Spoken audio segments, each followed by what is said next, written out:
Anyway, this is glam therapy. I really like this wig. I think I like it because I've been doing this where you see yourself 20 years from now meditation, and this is how I want my real hair to look. But how would I be able to keep it the ends like white like this? This is my bae, especially for winter.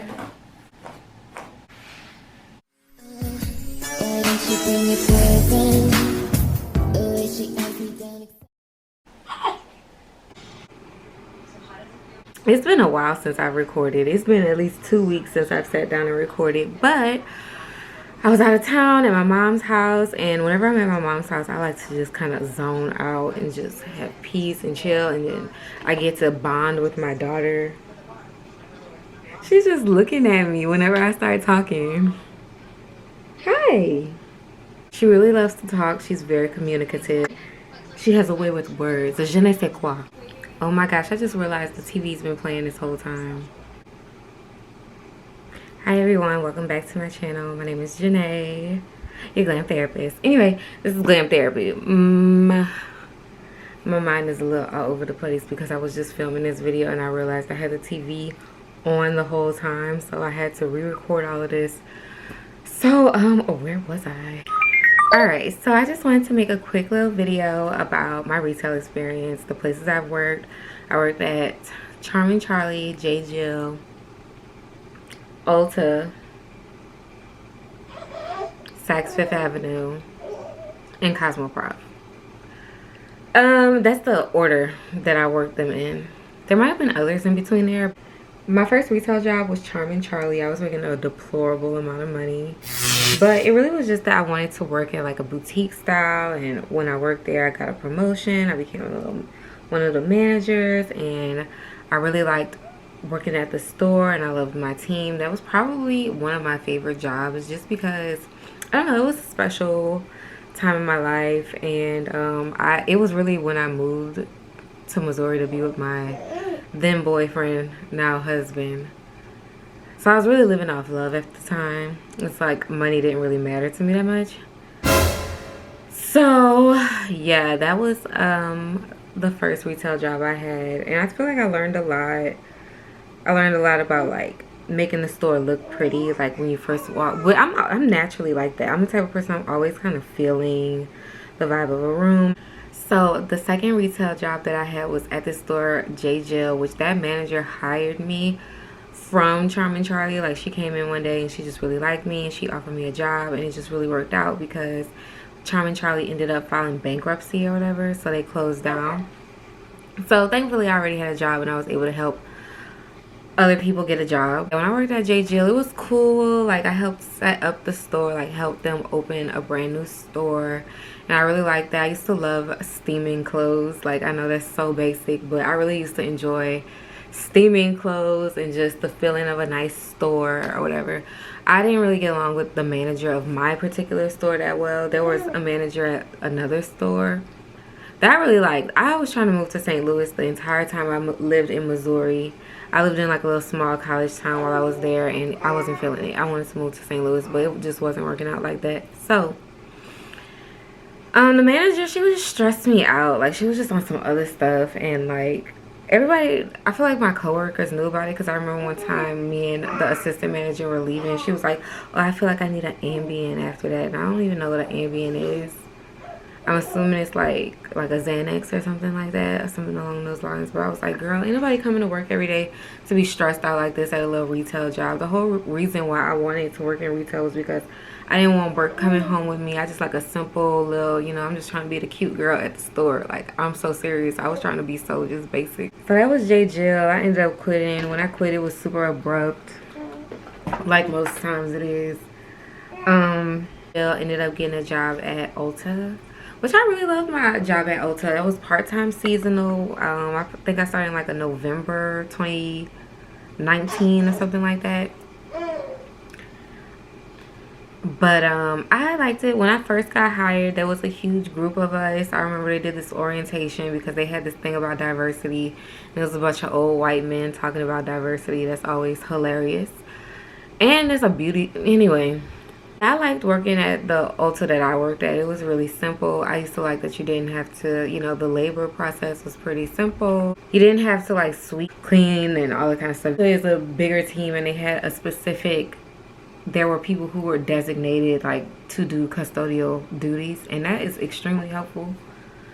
Because if I'm supposed to be all glammed up, queued up at the front counter, no, I really don't want to scrub toilets. Like, that's not what's up. So every time I look over, Joy is just looking at me.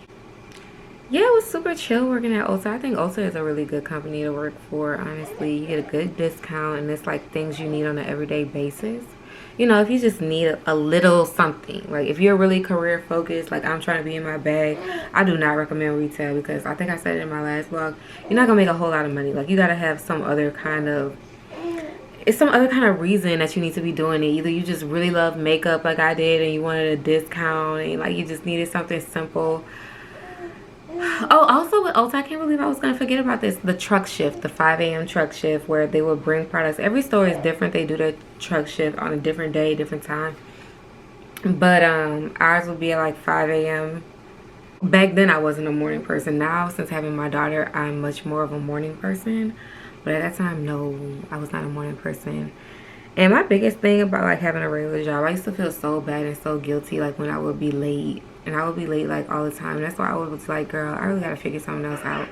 But overall, I think Ulta was a really good company to work for. I liked my coworkers. It was pretty simple. I never really had a big problem. Like, it was just whatever. So from Ulta, that was when I moved back home, and then I worked at Saks Fifth Avenue. And there was a lot of pros and cons. One of the biggest cons for me was definitely, and let me pull up the questions, because there were questions about this one. But the biggest con for me was definitely having to pay to park. Like, I just started as a new consultant. I don't have a full book yet. I'm not making a whole lot of money. So, like, and the amount of time there, like, it was really, my time spent there was 100% contingent on how much money I could make. Like, I knew it was about the draw versus commission thing, all that type of stuff. But I was like, you know, in theory, it sounds like a really great job. Like, oh, especially if you like have any kind of interest in fashion and you actually like working retail. For some reason, I actually like working retail. It's just simple, and like the time and everything, it just worked for me. I don't know how to explain it, but it was working for me. Kind of. If you're thinking about working at Saks, hold on. I know now things that I wish I would have known back then. Like, I feel like back then I just was like, how I'm gonna make this work, and I couldn't really see how it was gonna work out, just because this will happen a few times, like different occasions. Like, it would be kind of similar. Helping somebody buy a gift for someone, we take all this time. Like, I'm talking to them, I'm asking them what's her favorite color, I'm learning all this stuff about the mom, putting together this nice gift that I would wrap, and I wasn't even good at wrapping, so I used to have to really take my time and do this. The mom comes in like a couple days after the holidays and just returns everything. And I'm on draw versus commission. So when she returns everything that they bought from me, I'm losing the money, the commission that I had earned on the sale. And that's real heartbreaking. And then you got to pay for parking. Like, I just wasn't seeing how it was making sense for my life. To be honest, the biggest issue for me was the paying to park. And like the management, I loved my manager. My manager was incredible. Like, she knew her job. She had been working there for God only knows how long. And she, like, when I would ask her stuff, like, even if she was busy, like, the way she would help me, my coworker. Oh, hold on. I'm gonna try to hurry up and finish this, but yeah, I really loved my manager and my coworker. But I also worked there during COVID, and like in the midst of COVID, like we were wearing masks and everything every day. Everything was really just different. So I kind of had a special case. But let me read some of the questions. Someone asked, how did I land a job at Saks Fifth Avenue? And the way I got it, I really just applied online. They called me in for an interview. I interviewed. A week later, they called me in. First of all, my interview, she told me to meet her in the shoe section. And you know, all these designer shoes. I was like, girl, I remember when I first met, I said something like, oh, we tempted me already. Because like when I went for my interview, she told me to meet her in the shoe section. And I was like, ooh, I was like, tempting me already. How did I land a job there? How was the interview process? Okay, so how I landed a job there, I think I found it on either Indeed or LinkedIn. I applied online. They contacted me via phone and we scheduled an interview. I had my interview, and a week later they called me back and offered me to ask me if I still wanted the job. But yeah, my interview process was really good. I just remember she had me go into her office, and you know, she just asked me some questions. You know, they ask you all retail, they're gonna ask you like about your retail experience, about your customer service, all that kind of stuff. They're gonna ask you questions. Someone asked, can you have visible tattoos? And yes. And then they asked, is there a certain amount of cards, credit cards you have to open per month? I think you have to have at least one per month, but you kind of want to have the mindset hoping to get at least one per day. One per day, one per week, however you want to do it. I would always hope every day that I would get a credit card. And I will open up a few cards. It wouldn't be too hard. Someone asked, are you able to work with models on a promo? I want to know if you're a cool piece of it. You would have to purchase. Like, you can't just like go borrow clothes. You have to buy them and you can return them. The return process, working in retail, there's a Steve Madden quote. He said working in retail is hell. Them returns and shit used to get on my nerves. That's why, like, in my own business, I'm really not big on returns. Let's see. Can I ask if you were commission based? Yes.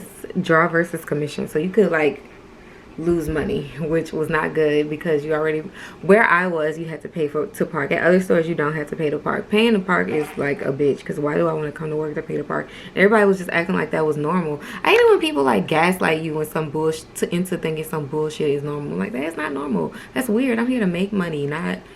And then me and my friend, we would go out to eat every day. So then that's like another $25 I'm spending on lunch, sometimes dinner too. But yeah, I just wanted to do a quick little sit down video about my retail experience. My daughter is up and my camera is dying, so I really gotta go, and I will be back next time.